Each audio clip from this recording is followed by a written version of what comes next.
국민들한테 깨끗한 공기를 만들어주겠다라는 공약을 했잖아요. 하루 평균 2톤에서 2.5톤 정도 들어오고요. 그중에서 1톤은 지금 쓰레기로 처리되고 있습니다. 재활용되는 거 잘 모르겠어요, 그거는. 분리배출, 선별, 그리고 재활용, 그다음에 제조 이런 것들이 유기적으로 하나의 시스템으로 잘 돌아가야지 잘 되는데요.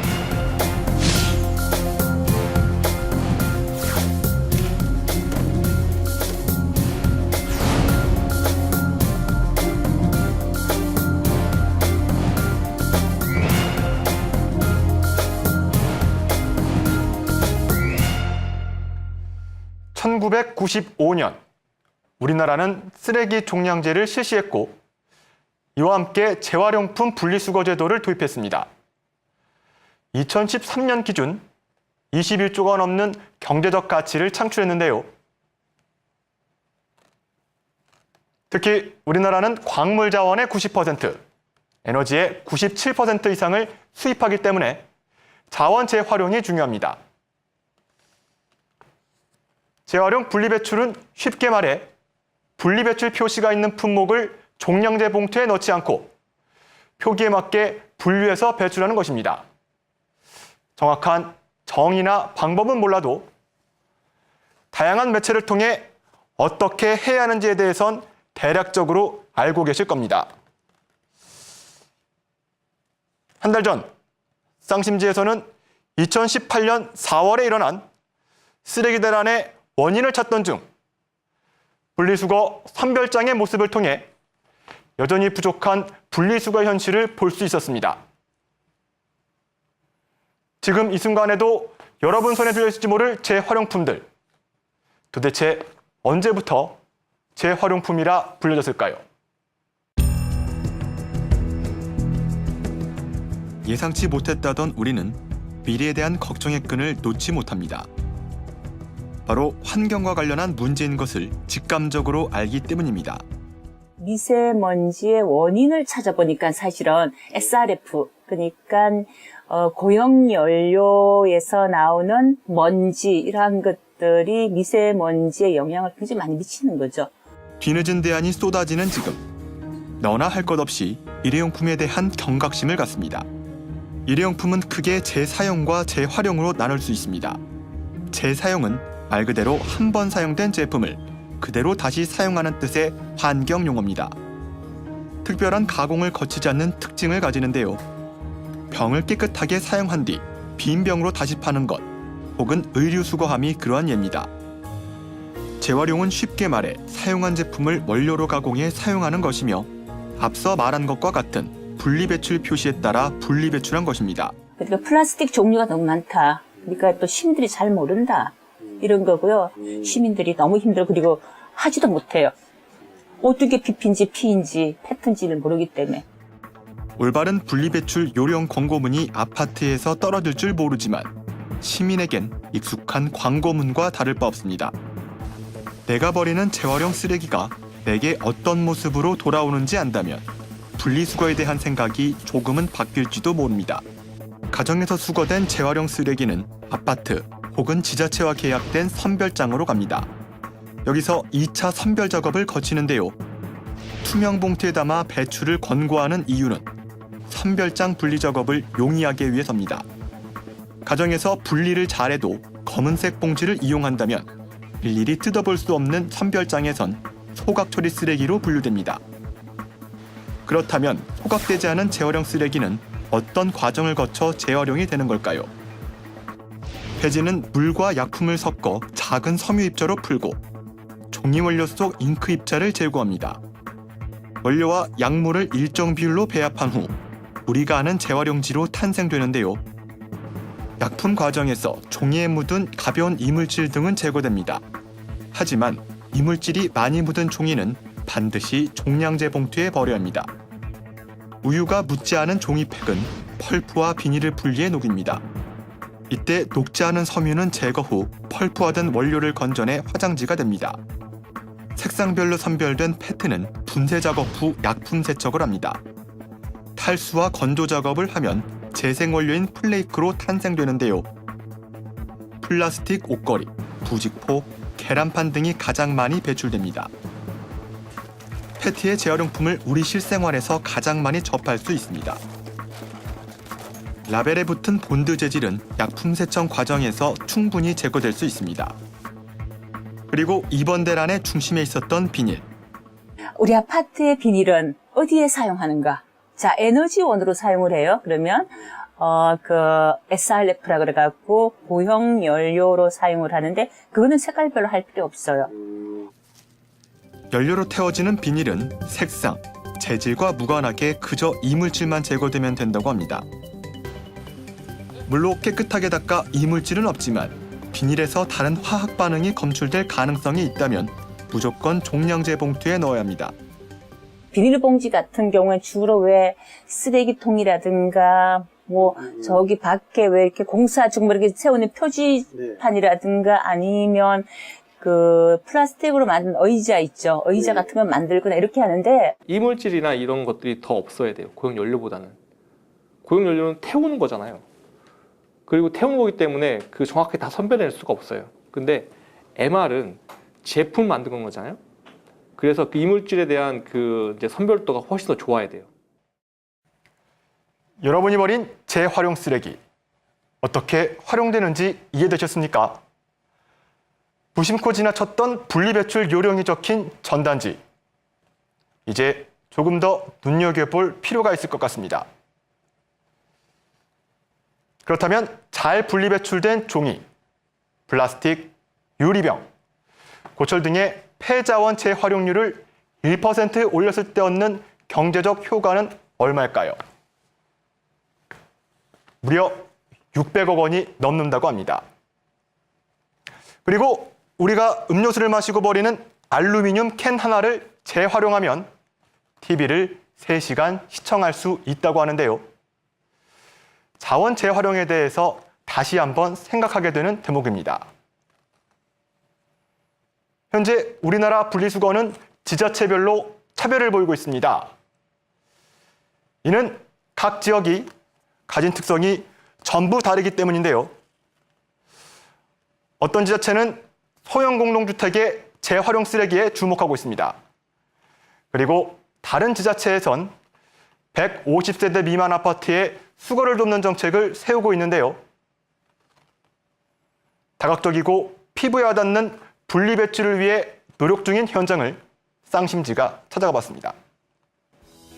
소규모 공동주택 재활용 분리수거에 한해 재활용 분리수거대 설치 사업을 진행 중인 서울시 지자체.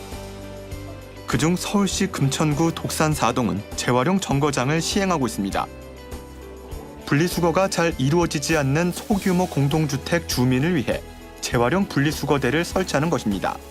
우리 동네 지저분한 골목을 청소하자는 의도에서 시작을 했고 그러던 참에 구청 청소과하고 우리한테 와서 이런 거를 제안하길래 그거 해봅시다 해갖고 재활용품 수거는 도시광부라 불리는 마을 주민이 나서서 돕습니다. 이 도시 속에 버려지는 속에서 금을 캔다 해서 도시 광부가 됐어요. 그러니까 그에 따라서 저희들이 재활용품을 수거하게 된 거죠. 2017년 분리배출 모범시설 장려상을 수상할 정도로 주민들의 적극적인 참여가 이루어지고 있다고 합니다. 이걸 제가 하고 싶었었어요. 내가 이 동네에서 오래 살고 또 여러 사람을 알다 보니까 아마 내 말이면 좀 들어주겠지 싶은 생각도 있고. 분리수거대는 일주일에 2번, 3시부터 밤 9시까지 설치됩니다. 이런 것 좀 이렇게 좀 안 했으면 좋겠어요. 이 찌꺼기들이 이렇게 남으면은 다른 것까지 오염이 돼가지고서는. 주민이 주민에게 가르쳐주는 분리수거. 시작이 쉬웠던 것만은 아닙니다. 하지만 같이 배워 서로 실천하는 모습에 어쩌면 조금 더 빨리 이 제도가 정착됐을지 모릅니다. 깨끗해요. 초장이 깨끗해요. 이 사람이 또 잘하고. 예. 분리수거하는 거를 점수를 준다면은 90점은 주죠. 100점은 안 줘도 그죠? 분리수거의 기준들을 잘 알고 계신다고 생각하세요? 우리는 잘하느라고 하는데 여기 오면 몰라요. 때문에? 아유, 그때 지저분하죠. 제가요, 골목 청소를 하면요, 하루에 쓰레기가 한 봉투씩 나와요. 지금 병을 분리해서 버리시네요. 뚜껑하고. 예. 왜 그렇게 버리세요? 이렇게 좋다고 그러네. 철이고 요거는 병. 아, 제대로 알고 계시네요. 뒷선 맞으시네. 서울시 지자체 중 가장 먼저 자체 선별장을 도입한 송파구. 10세대 미만 공동주택에 그 재활용품을 수거하는 직접 수거를 하고 있는데요. 그 아파트 관리소와 동 대표님들이 우리 구에 요청을 하시면은 직접 수거를 하고 지난 대란 이후에 4월 그 폐밀 대란 이후에 우리가 직접 수거를 하고 있습니다. 일반 주택가에도 재활용 수거함의 무상 설치를 확장했습니다. 좀 우리도 좀 환경을 주택도 좀 아파트 같처럼 좀 깨끗했으면 좋겠는데 방법이 없을까 해가지고 제가 통장 회의 때 건의를 많이 했습니다. 그랬더니 그때 당시에 이제 설문조사가 나와서 저는 전적으로 이걸 좀 해주기를 원한다라는 그런 취지로 제가 설문조사 좀 주변 주민들한테 많이 받아서 제출한 적이 있었다. 분리수거 대란이 있고 나서 환경부는 지자체 역할 강화를 지시했는데요. 골마있던 고름이 터지며 오히려 상처를 치유할 계기가 마련된지도 모르겠습니다. 사물 인터넷을 활용해 우유 종이팩을 수거하며 재활용 시대의 미래를 준비하는 모습도 인상적이었습니다. 요 종이팩 분리수거함이 설치되고 나서는 별도로 이제 분류를 하고 그 종이팩을 활용해서 그 포인트를 쌓을 수가 있습니다. 포인트를 쌓으면 나중에 그 우유 같은 것도 이제 무상으로 공급받을 수 있기 때문에 그게 상당히 좀 좋은 것 같습니다. 지난달 방송된 끝나지 않은 쓰레기 대란 편에서 지자체 역할 축소의 이유로 아파트의 대형화와 손익관계에 대해서 언급한 바 있습니다. 이 말인즉 쓰레기 대란은 지자체가 손을 놓고 있어서가 아니라는 이야기입니다. 종량제 시행 24년, 쓰레기 대란 사태 등을 거쳐서일까요? 취재를 하며 재활용과 관련해 한층 성숙한 시민의식을 느낄 수 있었습니다.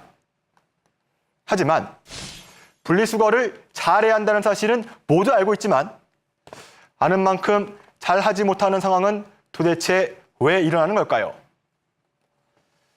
그것은 바로 올바른 쓰레기 분리배출 방법을 제대로 모르고 있었기 때문입니다. 일반 시민 중 분리수거에 대해 모르는 사람은 없습니다. 하지만 분리수거에 대해 정확하게 아는 사람 역시 드문데요. 공인된 재활용 마크만도 18개. 어떤 재질을 어떻게 분류해 버려야 하는지 잘 모르는 것이 어쩌면 당연하게까지 느껴집니다.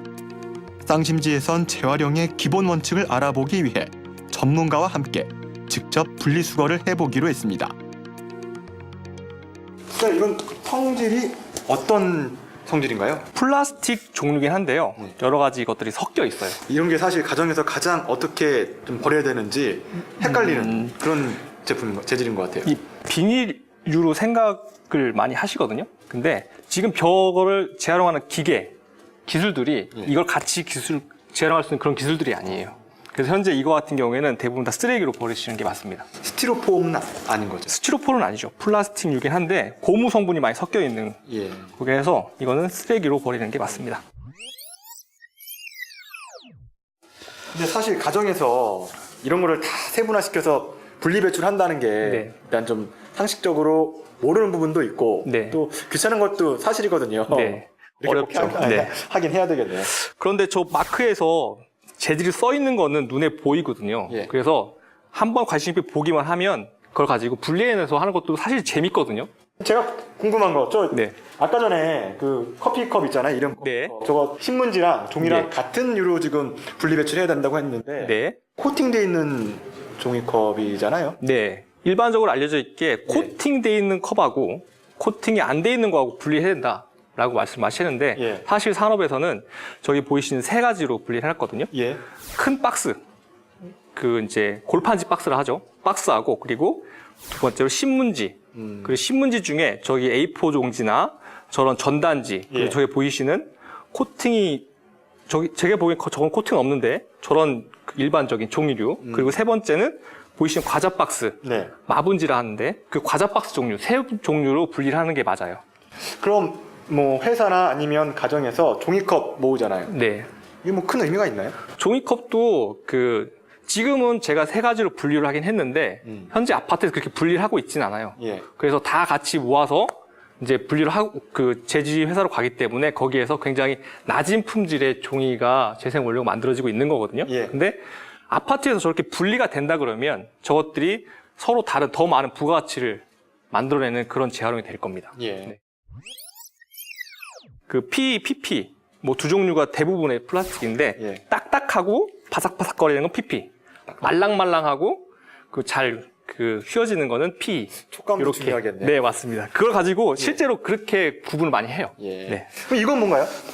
우리 흔히 예. 가정에서 완구류.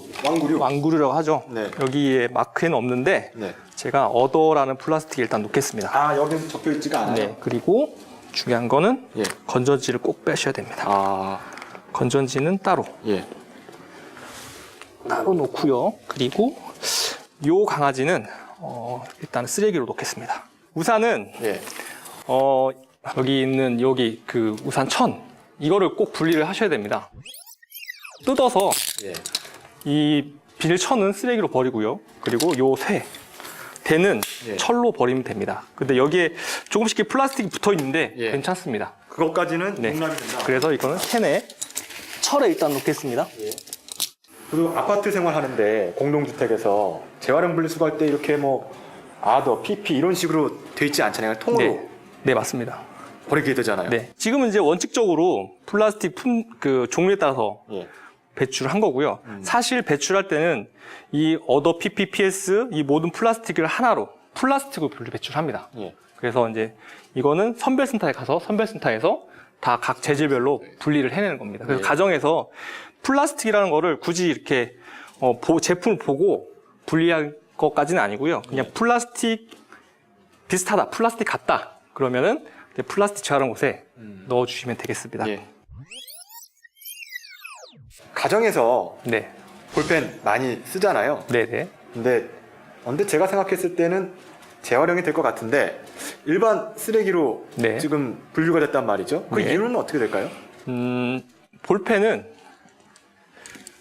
뭐 여러 가지 이유가 있는데 첫 번째 이유는 이게 어떤 플라스틱으로 만들어졌는지 알 수가 없습니다. 예. 여러 가지 섞여 있기 때문에 그리고 어떤 이제 플라스틱 종류가 있잖아요. 그 종류에 넣기 힘들고요. 그리고 볼펜이 그냥 플라스틱이 보이지만 굉장히 좀 복잡합니다. 여기 고무 젤리도 붙어 있고요. 안에 스프링도 있습니다. 쇠 재질도 있고요. 여기 안에 스프링 쇠가 있고요. 그래서 이거 같은 경우에는 일단은 작아서 분리를 해서 한다 하더라도 이 재활용하는 공장에서 이거를 골라낼 수가 없습니다. 골라낼 수 없기 때문에 이 볼펜이나 이런 조그마한 플라스틱 같은 경우에는 예. 대부분 다 이제 쓰레기로 선별 후 잔재 쓰레기라는 그 쓰레기로 가게 됩니다. 예. 그래서 가해수 폐기물로 소각되거나 매립되는 그런 제품입니다. 비닐을 보면 이렇게 세분화시켜서 배출을 할 필요가 없는 것 같네요. 비닐은 재활용하는 방법이 예. 뭐 예를 들어서 뭐 여기 보이시면 PP, PS, 뭐 PP, PS 여러 종류 플라스틱 종류가 있는데 그 종류에 각각 재활용하지 않고요. 비닐 전체를 재활용을 합니다. 그래서 가정에서 비닐을 종류별로 분리 배출할 필요가 없습니다. 그리고 대부분의 비닐 제품들이 예. 여기 보시면 대부분이 다 어더라고 돼 있습니다. 어더는 여러 가지 플라스틱 성질이 섞인 거죠. 예. 그래서 대부분 다 어더 제품으로 돼 있기 때문에 그냥 그 편안하게 그냥 비닐이다라고 생각해서 한 종류로 재활용한다 생각하시면 되고요. 다만 비닐 중에 지금 여기 비닐 같은 경우는 굉장히 깨끗하게 예. 씻어 오셨거든요. 이렇게 씻고 깨끗하게만 한다 그러면 재활용하는데 아무 문제가 없습니다. 예. 네. 그리고 여기 보이시면 이제 가정에서 어려워하는 게 이 비닐에 플라스틱이 이렇게 붙어 있는 것들. 요즘에 이런 거 많아요. 참. 네. 예. 그래서 이거를 뭐 분리를 해야 되는 거냐 뭐 이렇게 고민을 많이 하십니다. 이거 잘 찢어지지도 않고요. 예. 그런데 이 정도 작은 플라스틱 종류 같은 경우에는 비닐을 재활용하는 공장들에서 다 이제 잘게 부실 수 있는 그런 기술들을 가지고 있습니다. 그래서 고민하지 마시고 그냥 비닐로 예. 작게 붙어 있다 그러면 비닐로 이렇게 배출해 주시고 만약에 크다. 이 붙어 있는 플라스틱이 크다 그러면은 여기 어더 플라스틱에 예. 놔주시면 될 것 같습니다. 이거 같은 경우에는 이제 투명 플라스틱 페트라는 종류고요. 예. 가정에서 고민하시는 게 이제 이물질이 붙어 있는 걸로 보입니다. 네. 지금 본드 성분이 붙어 있죠. 그래서 이걸 이물질이다 해서 이거를 쓰레기 버려야 되나 고민하시는데, 이 플라스틱 같은 경우에 대부분의 이제 그 성분들이 재활용해도 가능하고, 그리고 재활용 과정에서 세척을 하거나 그런 이제 여러 가지 기술들로 해가지고 재활용 제품을 만드는데 큰 무리가 없습니다. 물론 이 본드가 없는 상태로 종이를 다 찢어주면 좋겠지만, 안 떨어졌다 하더라도 이거를 폐기물로 버리지 마시고 그냥 플라스틱으로 버리셔도 무방할 것 같습니다. 예. 네. 여기 지금 헤어드라이기가 있잖아요. 네. 소형 가전 같은데 이거 포함해서 뭐 헤드폰이나 혹은 마우스 이런 작은 가전제품들 이런 건 어떻게 버려야 될까요? 이게 대부분 플라스틱하고 쇠하고 여러 가지로 복잡하게 섞여 있습니다. 근데 우리나라에서 이런 소형 가전을 재활용한 전문 업체들이 많이 생겨 있습니다. 그래서 예전에는 이거를 손으로 다 분리를 했기 때문에 가정에서 따로 분리 배출을 못했습니다. 근데 지금은 이거를 통째로 부셔서 각 쇠하고 플라스틱하고 전선 이런 걸 다 분리하는 기술들이 다 가지고 있는 회사들이 많이 있습니다. 그래서 가정에서, 아파트에서 뭐 소형 가전류, 그리고 여기 보이시면 장난감 같은 경우에 이제 뭐 ABS나 PS 이런 이제 그 특정화된 플라스틱이 많이 사용되고 있거든요. 공통되게. 그래서 이거 같은 경우에는 따로 분리 배출해 주시면 좋습니다. 근데 아파트에서 분리 배출하실 때 이걸 따로 분리 배출하는 함이 없다. 따로 분리 배출 안 한다. 아파트 자체적으로. 그렇다 그러면 어도 플라스틱에 그냥 플라스틱류에 넣어주시면 될 것 같습니다. 그러면 선별센터에 가져가서 선별센터에서 이 소형 가전류를 따로 분리를 해낼 겁니다. 그리고 뭐 소형 가전 그 헤드폰, 뭐 이어폰 같은 작은 플라스틱 있지 않습니까? 그런 것도 소형 가전류로 해서 그 플라스틱에 같이 버려주시면 그 선별센터에서 분리를 해서 재활용을 재활용하게 될 겁니다. 일반 가정에서 18개의 분리배출 마크에 신경을 곤두세울 필요는 없습니다. 우리가 상식선에서 할 수 있는 일을 하면 된다는 것이 핵심인데요. 더러운 것이 묻어있다면 닦아서 배출하면 됩니다. 닦이지 않는다면 부피가 크더라도 종량제 봉투에 배출하는 것이 맞습니다. 또 사람들이 가장 어려워하는 복합 재질의 경우 크기가 작은 제품군은 종량제 봉투에 버리고 크기가 큰 제품은 재질이 더 많은 쪽으로 분리 배출하면 됩니다. 주민들한테 재활용은 굉장히 쉬운 거여야 돼요. 고민하면 안 돼요. 그런데 조금 더 욕심을 내볼 수는 있습니다. 우리 동네 선별장에서 가져간 재활용 쓰레기를 어떻게 활용하는지 안다면 분리수거에 도움이 되는 것은 사실입니다. 아파트 공중으로 사용하는 커뮤니티 같은 게 있잖아요. 그런 곳에 우리가 계약된 업체가 여기입니다. 여기는 재활용품을 이러이러한 형식으로 처리를 하고 있습니다. 이러이러한 업체를 가지고 이 업체가 뭐까지 만듭니다 라는 정보를 줄 수도 있잖아요. 굳이 그런 것까지 알아야 하냐고 되묻는 사람도 있을 겁니다. 그런데 만약 업체가 드리는 것이 돈이 아니라 내 가족의 미래라면 상황은 조금 달라질까요? 내가 버린 재활용 쓰레기가 어떻게 활용되는지 보고 나니 그동안 어렵다고 느꼈던 쓰레기 분리수거가 조금 쉬워진 것 같으십니까? 한눈에 보기에도 우리 시민들은 환경 문제에 관심이 많아 보입니다. 실제로 OECD국들을 대상으로 한 분리수거율 조사 자료를 보면 한국이 가장 높은 재활용률을 보이고 있습니다. 그리고 우리가 만난 전문가들 역시 현재 우리 시민들의 분리배출 의식은 높은 편에 속한다고 입을 모읍니다. 그렇다면 우리가 부족한 부분과 노력해야 할 부분은 무엇일까요?